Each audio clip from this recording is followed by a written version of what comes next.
Geographically India south Asia में ऐसे क्षेत्र में बसा है जहां उसका अपनी नेबरिंग कंट्रीज़ के साथ कॉन्फ्लिक्ट और कोऑपरेशन दोनों देखने को मिलेगा। जहां इंडिया साउथ एशिया में अपनी भूमिका एक मददगार बड़े भाई के रूप में देखता है, वहाँ उसके नेबर उसे एक डोमिनेंट बिग ब्रदर के रूप में देखते हैं। उनको ऐसा लगता है कि इंडिया उनके इंटरनल मैटर में इंटरफेयर करता है। साउथ एशियन कंट्रीज़ को अगर आप देखें तो हमारा जो हिस्टोरिकल बैकग्राउंड है, हमारा कल्चर, हमारे रिवर्स एक हैं। फिर भी पॉलिटिकल, बॉर्डर और ट्रस्ट डेफिसिट के कारण इनमें डिस्प्यूट बने रहते हैं। बट अगर आप ध्यान से देखें तो इन कंट्रीज़ के बीच जितने कॉन्फ्लिक्ट्स हैं उतना ही कोऑपरेशन भी है। तो हम आज डिस्कस करेंगे Nepal, the Himalayan paradox, Maldives, Sri Lanka, Bangladesh, the eastern bridge and Bhutan the trusted partner. शुरुआत हम करेंगे बांग्लादेश के टॉपिक से। थोड़ा बड़ा टॉपिक है, फटाफट से करते हैं। सबसे पहले बांग्लादेश। आपको पता है कि बांग्लादेश 1971 में बना with the support of India. ठीक है, क्योंकि ईस्ट पाकिस्तान पे वेस्ट पाकिस्तान का बहुत ज़्यादा डोमिनेंस था, वहाँ के लोगों पे अपना कल्चर, अपनी लैंग्वेज इम्पोज किया जा रहा था। और शेख मुजीबुर रहमान के लीडरशिप के अंडर यहाँ पे अवामी लीग की पार्टी बनी 1971 में। ठीक है, 1971 में पार्टी बनी, बट धीरे धीरे धीरे उन्होंने भी सत्ता का मिसयूज़ करना शुरू कर दिया और 75 में उनका असैसिनेशन हो गया। And there have been disagreements and dispute between the two countries over a number of issues. उसके बाद से हमारी कंट्रीज़ के बीच डिस्प्यूट होना शुरू हो गए। तो सबसे पहला जो डिस्प्यूट है वो है शेयरिंग ऑफ रिवर वाटर। और वो कौन सी रिवर्स है जो इंडिया और बांग्लादेश दोनों मिलकर यूज़ करते हैं? आपको पता है, गंगा एंड ब्रह्मपुत्र। तो अगर आप ये कीवर्ड माइंड में रखेंगे और ये मैप माइंड में रखो, अपने आप ये पॉइंट नहीं भूलोगे एग्जाम में। बांग्लादेश का अगर कॉन्फ्लिक्ट आपको लिखना है तो जैसे ही कॉन्फ्लिक्ट आए बांग्लादेश का तो आपको याद रखना है गंगा एंड ब्रह्मपुत्र रिवर्स। क्योंकि ये देखो, यहाँ से गंगा होकर इधर से आ रही है और ये बांग्लादेश में आ रही है, और इधर से ब्रह्मपुत्र, ये भी बांग्लादेश में। दोनों रिवर गंगा ब्रह्मपुत्र और बांग्लादेश में आके मिल जाती हैं। चलो, and Bangladeshi government have felt that the Indian government behave like a regional bully over the sharing of river water. उन्हें ऐसा लगता है कि वाटर शेयरिंग में हम ज़्यादा यूज़ कर रही हैं या उसको दबाने की कोशिश कर रहे हैं, अपना डोमिनेंस ऐसा दिखाता है, बट ऐसा कुछ नहीं है। उसके बाद पहला पॉइंट हो गया, कॉन्फ्लिक्ट हो गया रिवर को लेकर। दूसरा हो गया बांग्लादेश इमिग्रेंट्स। आपको पता है कि बांग्लादेशी इमिग्रेंट्स माइग्रेट होकर असम में एंटर करते, त्रिपुरा में और वेस्ट बंगाल में। तो ये एम्प्लॉयमेंट अपॉर्चुनिटीज़ इंडिया के लिए, सिक्योरिटी के लिए, उनको रहने के लिए, उनको एम्प्लॉयमेंट देने के लिए हर तरीके से कंसर्न का मुद्दा है। And it poses threat to India security as well and it support for anti Indian Islamic fundamentalist groups. और कहीं ना कहीं ये जो बांग्लादेश हैं, बांग्लादेशी जो पीपल हैं, वो एंटी इंडियन इस्लामिक एक्टिविटीज़ को बढ़ावा दे रहे हैं। And terrorist camps in Bangladesh, the terrorist had been operating in India with the help of extremist forces in Bangladesh. तो एक पॉइंट हो गया आपका रिवर को लेकर, एक हो गया आपका माइग्रेटेड पीपल को लेकर, और तीसरा हो गया आपका टेररिस्ट कैंप। उसके बाद फोर्थ आपकी जो ये अल्फ़ा है, ये मणिपुर है, जो नक्सलाइट ग्रुप हैं या सेपरेटिस्ट ग्रुप है, इंसर्जेंट ग्रुप जो इंडिपेंडेंस की डिमांड करते हैं या ज़्यादा सॉवरनिटी की डिमांड करते हैं। देखो, insurgent groups during Khalida Zia regime, the insurgent groups ULFA, united liberation front of Assam and Manipur national liberation front had been using Bangladeshi territory for anti Indian activities. तो ये भी हमारे रिलेशन में एक कॉन्फ्लिक्ट का बहुत बड़ा मुद्दा है कि अल्फ़ा, ये जो इंसर्जेंट ग्रुप है, एक आर्म्ड सेपरेटिस्ट इंसर्जेंट ग्रुप, जो कि कहाँ ऑपरेट होता है? आसाम में, in the operating in the state of Assam. और कब बना था ये? 1979 में। और इसका एम क्या है? स्पेशली असामीज़ पीपल के लिए इंडिपेंडेंट सॉवर्न स्टेट स्टैब्लिश करना। और ये बांग्लादेशी टेरिटरी का यूज़ करती हैं एंटी इंडियन एक्टिविटीज़ के लिए। इसी तरीके से आप देख लो मणिपुर नेशनल लिबरेशन फ्रंट, ये भी एक इंसर्जेंट ग्रुप है जो बना आपका 1964 में, और ये इंडिपेंडेंट सोशल स्टेट की डिमांड करता है। क्लियर? ये इंडिपेंडेंट सॉवर्न स्टेट की डिमांड करता है जो असामीज़ लोगों के लिए, और ये जो है मणिपुर, ये इंडिपेंडेंट सोशल स्टेट की डिमांड करता है। क्लियर हो गया? तो एक पॉइंट आपका इंसर्जेंट ग्रुप का हो गया, रिवर्स का हो गया, टेररिस्ट कैंप का हो गया, माओइस्ट का हो गया, और एक इंसर्जेंट ग्रुप का हो गया। 4 पॉइंट हो गए।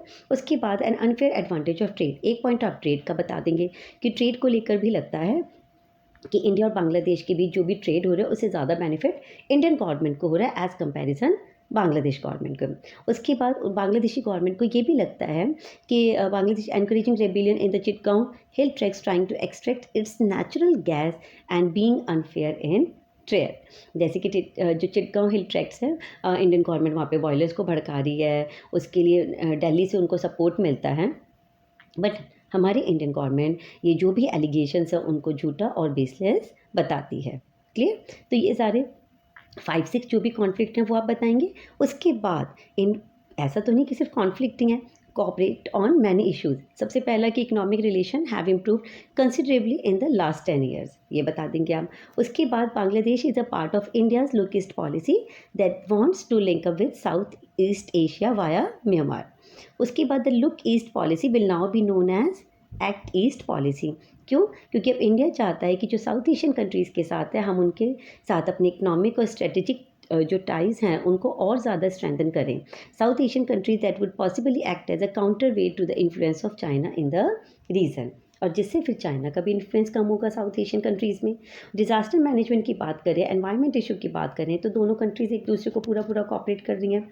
उसके बाद शेख हसीना रिजीम के time Bangladesh actively cooperated with Indian security, और जो भी अल्फा और मणिपुर लिबरेशन फ्रंट के जो बेस कैंप्स थे, जो इंसर्जेंट ग्रुप्स थे, उनको डिस्ट्रॉय करने में बांग्लादेशी गवर्नमेंट ने पूरा पूरा इंडियन गवर्नमेंट को कोऑपरेट किया। उसके बाद India and Bangladesh have been cooperating on multilateral platform such as SAARC and BIMSTEC. SAARC और बिम्स्टेक, इससे नेक्स्ट क्लास में डिटेल में यही 2 टॉपिक सिर्फ कवर करेंगे, एग्जामिनेशन पॉइंट ऑफ व्यू से बहुत इंपॉर्टेंट है। Cooperation on Rohingya crisis, India launched Operation Insani to provide relief assistance for the refugee camps in Bangladesh. चलो, उसके बाद आ जाते हैं हम India and Nepal. India Nepal तो बिल्कुल करीबी पड़ोसी देश है, नहीं एक दूसरे देश में आने जाने के लिए आपको वीज़ा, पासपोर्ट, किसी चीज़ की ज़रूरत नहीं है। बट उसका नुकसान भी तो है, यहाँ से पाकिस्तान नेपाल का और बांग्लादेश का यूज़ करता है एंटी इंडियन एक्टिविटीज़ के लिए, क्योंकि वहाँ से जो टेररिस्ट है वो ईजिली एंटर कर सकते हैं, जो कि हमारी सिक्योरिटी के लिए बहुत कंसर्न कम होता है। और इंडिया और नेपाल के बीच कौन सी ट्रीटी हुई थी जिससे वीज़ा, पासपोर्ट, दोनों कंट्रीज़ को एक दूसरी कंट्री में ट्रैवल करने के लिए वीज़ा, पासपोर्ट की नीड नहीं है, वो फ्रीली एक दूसरे देश में आ जा सकते हैं। वो ट्रीटी थी आपकी 1950, treaty of peace and friendship. चलो, अब हम पढ़ते हैं इंडिया और नेपाल के कॉन्फ्लिक्ट। सबसे पहले तो माओइस्ट, जब हमने नेपाल का टॉपिक करा था, आपको पता है वहाँ पे 3 ग्रुप्स के बारे में हमने डिस्कस किया था, एक तो माओइस्ट हैं, एक डेमोक्रेट्स हैं और एक मोनार्किस्ट हैं। चलो, तो Maoist have it natural inclination towards China, क्योंकि चाइना की जो आइडियोलॉजी वहाँ से बहुत इंस्पायर है, और उनकी जो पॉलिसीज़ होती हैं, उनकी जो एक्शन होती हैं, should be regarded as a threat to India security. Clear? उसके बाद पहला पॉइंट आप किसका बता देंगे? माओइस्ट का। की वर्ड्स को माइंड में बैठाते चलेंगे, तो मैं की वर्ड्स को बार बार रिकॉल कर रही हूँ। उसके बाद open border between India and Nepal has been misuse by Pakistan, अभी डिस्कस किया। तो सेकेंड पॉइंट आपका क्या बताएंगे? ओपन बॉर्डर का। Subversive activities over the past few years. In 1999 the hijackers, ये एग्जाम्पल आप दे देंगे पॉइंट्स के साथ, were able to board the Indian aircraft at Kathmandu airport with weapons and grenades. 1999 में जो हमारा प्लेन हाईजैक किया गया था, वो वहाँ काठमांडू एयरपोर्ट पे हाईजैक किया गया था। उसके बाद next third point, many leaders and organization in Nepal, especially the communist and the Maoist, think that the Indian government interference in their internal affairs। जब टॉपिक हमने स्टार्ट किया तभी मैंने आपको बताया कि वो कंट्रीज ये सोचती हैं कि इंडिया जो है एक डोमिनेंट बिग ब्रदर का रोल प्ले कर रहा है, हमारे इंटरनल मैटर्स में इंटरफेयर कर रहा है। तो हमारे जो हाइड्रो इलेक्ट्रिक प्रोजेक्ट नेपाल में रन हो रही हैं, तो नेपाल उसको सस्पिशियस नज़रों से देखता है, उनको ये लगता है कि इससे इंडियन गवर्नमेंट को ज़्यादा बेनिफिट है एज़ कंपैरिजन नेपाल को। और लैंड लॉक्ड कंट्री है, तो does not have access to the sea, तो नेपाल के लीडर्स अपने जो Nepal leaders want more access to world market through Indian sea port. उसके बाद Indian security agency see the Maoist movement in Nepal as a growing security threat given the rise of Naxalite group, क्योंकि वहाँ के जो माओइस्ट हैं उससे इंडिया में जो नक्सलाइट ग्रुप है, स्पेशली आपके बिहार और आंध्र प्रदेश में, नॉर्थ में आपका बिहार हो गया और साउथ में आंध्र प्रदेश, तो वो कहीं ना कहीं वो इन नक्सलाइट ग्रुप को सपोर्ट करते हैं। कहाँ? कौन? माओइस्ट। उसके बाद next point, Nevertheless, Indo-Nepal relations are fairly stable and peaceful. Despite differences, trade, scientific cooperation, common natural resources, electricity generation, and interlocking water management, grades hold the two countries together. इन सारे जो भी projects हैं उनमें हम एक दूसरे को पूरा पूरा कॉपरेट कर रहे हैं and there is a hope that the consolidation of democracy in Nepal will lead to improvement in the ties between the two countries. India extended all possible support to the government and Nepal and people of Nepal to consolidate democracy in Nepal. हमने नेपाल का detail में करा है current scenario के साथ. बालन शाह जो अब वहाँ के प्रधानमंत्री बने हैं और डेमोक्रेसी को लेकर आए हैं 2025 में जो जेनजी का मूवमेंट हुआ उसके बाद, तो इंडियन गवर्नमेंट का पूरा पूरा उनके साथ जुड़ाव है और ये इंडियन गवर्नमेंट के लिए भी अच्छी बात है कि हमारे जो नेबरिंग कंट्रीज़ है वहाँ पे डेमोक्रेसी स्टैब्लिश हो गई. उसके बाद द इंडियन नेपाल ट्रीटी जो स्टार्टिंग में मैंने बताया 1950 calls for free movement of people and goods between the two countries. याद रखेंगे आपके. And this treaty stipulated that neither government would tolerate any threat to each other security by a foreign aggressor. उसके बाद next आता है हमारा India and Sri Lanka. Difficulties in the relationship between the government of India and Sri Lanka mostly over ethnic conflict in the island nation. Tamil people का topic हम detail में discuss कर चुके हैं. हमारा झुकाव उन लोगों की तरफ क्यों है, क्योंकि वो इंडियन तमिल पीपल हैं जो किसी ज़माने में चाय के बागानों में काम करने के लिए वहाँ पर चले गए थे, वहाँ बस गए थे. चलो, तो जब सिंघालीज और तमिलन पीपल में वहाँ पे कॉन्फ्लिक्ट हुए तो इंडियन गवर्नमेंट का भी पूरा पूरा सपोर्ट रहा तमिलन पीपल को. Indian leaders and citizens find it impossible to remain neutral when Tamils are politically unhappy and are being killed. And after the military intervention in 1987, the Indian government now prefers policy of disengagement which service Sri Lanka internal troubles. जब देखो यहाँ पे मैं एक बात कहना चाहूँगी, जब आप ये टॉपिक करेंगे कॉन्फ्लिक्ट और कोऑपरेशन, उनको साथ लेके चलना. जैसे कि पढ़ा तो इससे पहले जो इंडिया श्रीलंका का हमने सारा कुछ पढ़ा है डिटेल में, तो वो पढ़ना, फिर साथ में कॉन्फ्लिक्ट और कोऑपरेशन साथ साथ पढ़ेंगे तो ये जल्दी लर्न हो जाएगा. उसके बाद India signed a free trade agreement with Sri Lanka which strengthen relation between the two countries. समझाने की जरूरत नहीं है. उसके बाद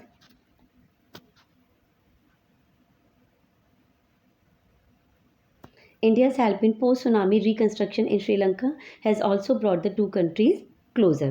India emerged as the second largest investor in Sri Lanka in 2008-2009. उसके बाद इंडिया एंड भूटान हमारा एक trustee partner. India and Bhutan share very special relations based on mutual trust and understanding. There is free movement of goods and person. ठीक है, between the two countries. Indian rupee is a legal tender in Bhutan. 2 point हो गए. India continues to be Bhutan's largest trade and development partner. देखो एक point में 3 बातें आ गई. Free movement of good and person है. Indian rupee is a legal tender in Bhutan. और उसके बाद Bhutan largest trade and development partner. Involve in big hydroelectric projects in Bhutan. The Himalaya kingdom biggest source of development aid. उसके बाद third, India has strategic interest in Bhutan that shares a border with Sikkim, Arunachal Pradesh, West Bengal, and Assam. Many insurgent groups operating in these regions usually took shelter in Bhutan.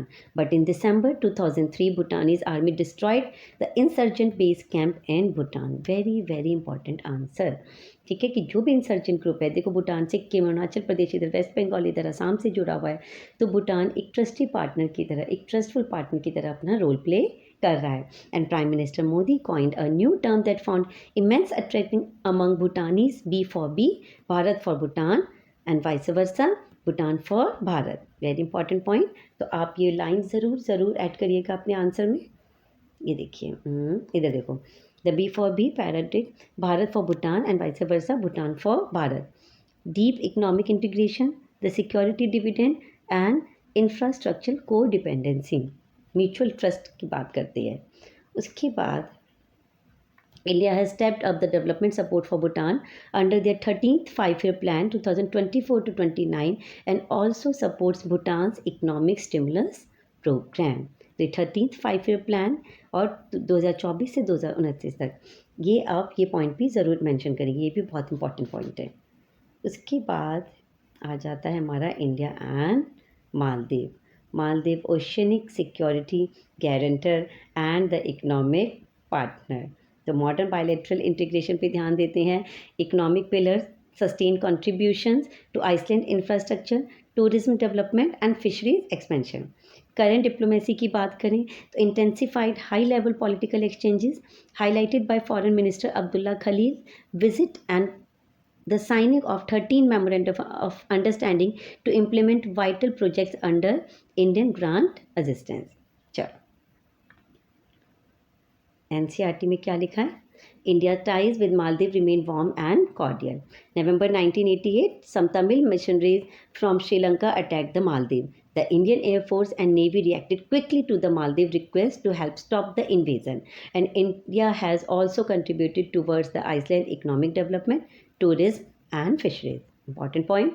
Maldives Foreign Minister Abdullah Khalil's visit is in continuation of intensified high-level political exchanges between India and Maldives, and India Maldives signed 13 MOUs memorandum of understanding to implement project under Indian grant assistance. ये 2-3 point बहुत important है जो India Maldives को लेके वो आप लिखेंगे। तो इससे क्या कंक्लूजन निकलता है कि आपने इतनी सारी नेबरिंग कंट्रीज़ के बारे में डिस्कस किया कि इंडिया का जो रोल है वो डोमिनेशन का है कि कोऑपरेशन का? Cooperation, not of domination.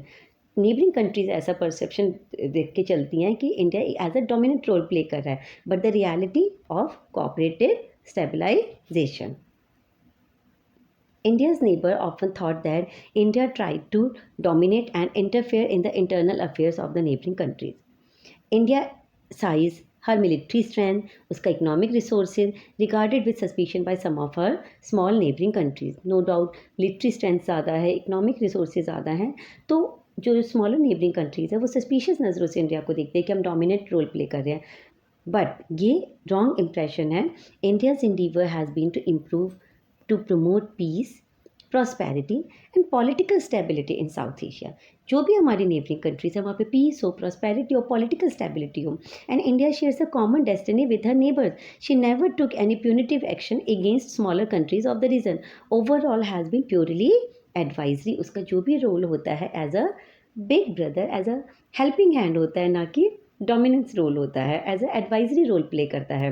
And for instance when political chaos began to develop in Nepal या श्रीलंका की बात करो या नेपाल की बात करो या बांग्लादेश की बात करो, तो इंडिया ने हमेशा इन कंट्रीज़ में पीस मेंटेन करने की बात करी है. आप याद करो श्रीलंका में पीस कीपिंग फोर्स भेजी वहाँ पे शांति स्थापित करने के लिए. बांग्लादेश के चाहे माइग्रेंट्स हैं, इमिग्रेंट्स हैं या वहाँ पे सुनामी आ गई, इंडिया फुली सपोर्ट करता है वहाँ की सरकार को. उसके बाद Indian leaders advise the king that multi party democracy alone could provide political stability in the country. और इंडिया तो शुरू से कहता है कि जब यहाँ पे मल्टी पार्टी सिस्टम होगा नेपाल में, मोनार्की सिस्टम खत्म होगा, तभी पॉलिटिकल स्टेबिलिटी आएगी. तो advisory not punitive. And in South Asia securing the neighbourhood is the pre-requisite for securing the nation. यहाँ पे जब हमने सारी कंट्रीज़ के बारे में पढ़ा तो कंक्लूज़न क्या निकलता है कि इंडिया का जो रोल है वो कोऑपरेशन का है, ना कि डोमिनेशन का. तो यहाँ पे हमारा ये टॉपिक कंप्लीट होता है और उसके बाद हम कल करेंगे पीस एंड कोऑपरेशन, जिसमें हम साग के बारे में और बिम्स्टेक के बारे में, ये दोनों टॉपिक कवर करके ये क्लास ख़त्म करेंगे. तो once again thank you, bye. पढ़ते रहिए.